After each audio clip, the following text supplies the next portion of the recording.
I was talking up about. Here. He's the middle class that fled the country. Yeah, I mean, we moved to California 3 years ago, so we did not grow up here. And we see the changes. When we moved here, we were like, what's going on here? And we see the socialistic nature and the ideology here. The question we have is, who do you think is orchestrating this? Because we see it in the schools. My 8-year-old came home the other day. He said, Mom, is social justice bad? There's like, you know, the Walnut Creek School District has, can you imagine? East Bay have a lot of these propaganda posters in the school district. My 8-year-old is asking me this, and thank God for PragerU and your show, because I'm indoctrinating them to be conservative children. Good. But who's orchestrating this progressive, socialistic movement throughout our country? That my husband's always asking me that. It has to be coming from somewhere. Well, where's it coming from? I don't know if I've spent a lot of time thinking about this, and of course there are pivotal players in all of this, and you know exactly their names, and there are people who are funding it. But I think that a lot of it is organic. What you're looking at is a very large, well, relatively small, but in terms of the power it wields, a large group of people who have decided that they despise the civilization that made all that they have possible. Now, there's a psychological explanation for this, which I sincerely believe, which I'm not going to bore you with, but I mean, it's sort of like, here's the way to think of it, and this may resonate with some people in the audience. You may have seen families that possess multi-generational wealth, and you may have noticed a certain very recognizable pattern, which is not universal, but it's common enough that you'll know what I'm talking about. The first generation, the people who made it, are sort of hard-nosed, smart, focused. Second generation, yeah, that, a little less so. Third generation, honestly not that impressive. Fourth generation, wrapping the Lamborghini around the tree at the club, okay? It's that generation that didn't work for what it has, that takes for granted all the things that made its material comforts possible, that tends to be deeply ashamed of its own wealth, if you know what I'm talking about. You will almost never meet anybody who worked for 25 years to incrementally build a company and then got rich at the end, slagging capitalism. Never. Because that guy earned what he has. But if you live in a world full of inherited wealth, which I do and always have, you will meet a lot of people who are going on about, oh, capitalism. Really? Because you've never practiced it in your life.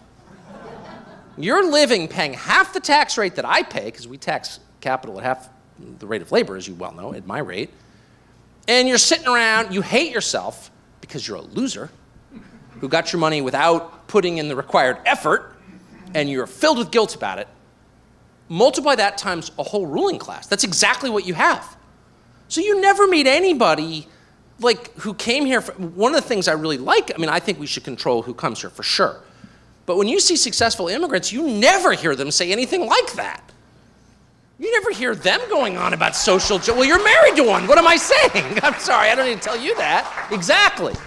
Because they know how valuable the things that our ancestors built are. That's why they came here, to partake of them. Our justice system, our civil society, our economy. These things didn't arise overnight. People gave their lives to build them. Our freedom of speech. We're the only country in the world with a First Amendment. That's worth a lot. They get it. But people who grew up here and have been bathed in generational affluence are filled with this corrosive, self-hating guilt, and you see it everywhere. So it's not just that George Soros is funding this, though he is. It's that, like, kindergarten teachers across the country buy into it. And what is the answer? I'll tell you what the answer is. Let's not participate in this. I can tell you, I mean, let me put it this way. If you were, of any other group, if your kids went to school and all of a sudden the teacher was telling them, like, you're bad, your group is bad, you would go in. I mean, if a gay couple showed up at school and the teacher's like, gay couples are terrible, the parents would be like, what? No, I'm not putting up with this. In my kids' schools, overpriced Episcopal dumb schools, the parents sit there while the teachers are like, yeah, everything you stand for is terrible. And we're telling your kids that, and the parents are like, yeah, okay. And by the way, can I have an extra 20 grand on top of tuition, just as a kind of guilt offering? Okay. So this last year, my wife, who's daughter of an Episcopal priest, very moderate person politically, has been driven completely over the edge by what's happening. And she says to me, I mean, I always thought my wife's kind of liberal. I've been married 28 years. I never thought of her as conservative. She's like, you know what? I'm not going to use profanity, so I'm not going to say exactly what you said. I'm sick of this crap. I'm not, you know how much we're giving? 0. Her father's an Episcopal priest. It's an Episcopal school. She's like, nope, I'm not funding this anymore. They hate us. They hate our family. They hate our values. We're opting out. And I'm like, good for you. And by the way, I just can't overstate. I wish you were here so I could like point her out to you. You'd be like, that's the last person who would say something like that. But she's like, why would we fund an organization that is teaching our children to hate us and our values? Are we masochists? Are we insane? The number of parents who do that, including my family, I just admitted it, without thinking about it or without feeling like they can opt out is like terrifying. I see these parents like, oh, my kid's going to Princeton or whatever. They're all so proud of it. It's like, really? You really send your kid to Princeton? You do what they're learning at Princeton? Is it making them better? I mean, this is in the humanities, okay? If you're going to, whatever, Cal to study engineering, God bless you. But if you're going to study, interpretive feminist dance, it's not making your kid better, actually. It's hurting your child, and you're paying for it because you feel like you have no choice. What we need is a growing population of upper-income, well-educated people who say, I've had it. I'm not going to dig my family's grave for you. That's how I feel. I feel like the stakes are really, really high.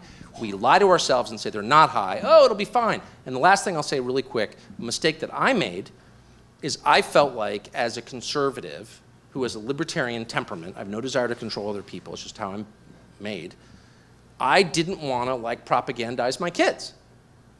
And my kids are actually, they've been so driven crazy by liberals that all 4 of them are kind of conservative. Just because I sent them to Episcopal school. So like, I don't know what that is, but I'm not into it, okay? But I wish I had been more systematic and less ashamed of my own beliefs with my children and sat them down and said, here are the things that we as a family believe. And we're not like everybody else. All the other families in Walnut Creek, they're nice people, but we don't agree with them on certain things, and here's why. I wish I had done that, and we're too ashamed to do that. I can tell you the left does it. Every night at dinner, it's like everyone else is in the Klan except us.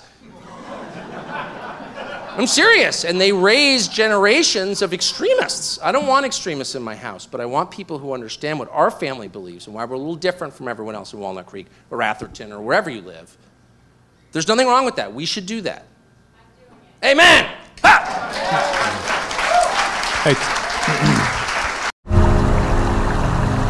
You'll hear people say the news is full of lies. Since Kennedy's motorcade, 239 people. The death of Jeffrey Epstein.